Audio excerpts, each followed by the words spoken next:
what did you think of Trae's composure in his playoff debut? I mean, it speaks for itself. Thought he played very well. The moment wasn't too big for him. He was ready to go. He was excited about the opportunity, took full advantage of it, and he belongs. He's a postseason player. He showed it tonight. He really took this team. I thought he took a big step tonight as a leadership role and just showing that he was prepared for the big moment. I was going to ask, what do you think it says about him as a player that in that environment when there are 15,000 Yeah, that's it. That's the answer. He's ready to go. This is a coming out party for him, and he's ready to do it. So. Chris Vivlamore. Hey Lou, two quick things if you don't mind.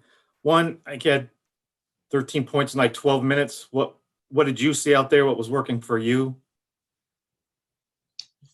Just taking advantage of angles, knowing that teams are going to push me right. Just taking advantage of that and playing off of Gallo, knowing that Gallo is, we've had chemistry, we've played together before. So I'm just being aggressive, taking advantage of the minutes I have. And actually on that, coach said, Trae even said, keep Lou in there a little longer because you were cooking so much. Just wanted your thoughts about that. Yeah, I mean, Trae has confidence in me. I have confidence in Trae, and that's what it takes to be a great team. Being a team player, understanding when there's an opportunity for another player that has it going to stay in the game and give you an opportunity to win the game. And so, for him to recognize that, like I just mentioned before, he's showing that he's ready to take that next step and leading his team and being the guy for us. Thank you. Jeff Schultz. Lou, sometimes with young teams, nobody quite really knows what to expect in a playoff game, particularly when it's on a stage like New York.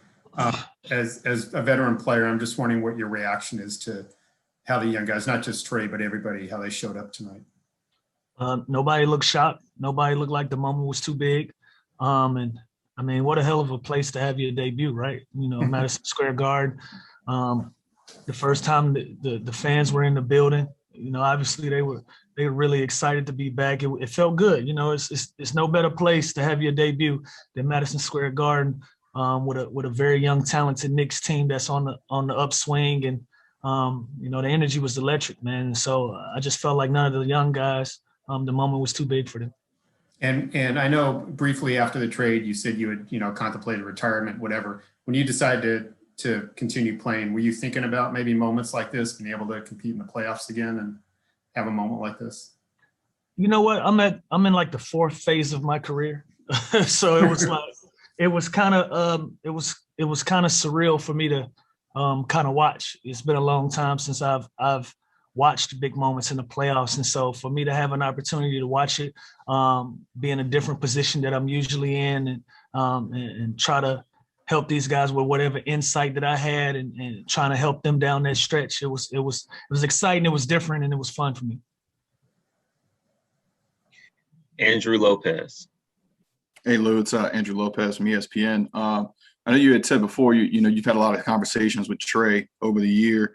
Going into that, I guess, final play, is that one of those moments where you just kind of knew, based off of everything that you've seen from him in the last few months, that you knew he was built for that kind of moment?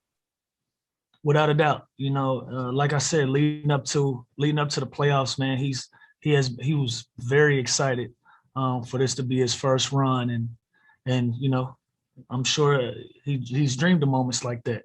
Tie ball game in Madison Square Garden with the opportunity to win the game. I just told him, don't pass the ball. That was my advice. You kind of trick yourself into thinking that you got to make a play. Hey, man, go win the basketball game. This is your team. These guys that put the franchise on your shoulders, as well as, the other young guys, and, you're the point guy. Go win the basketball game.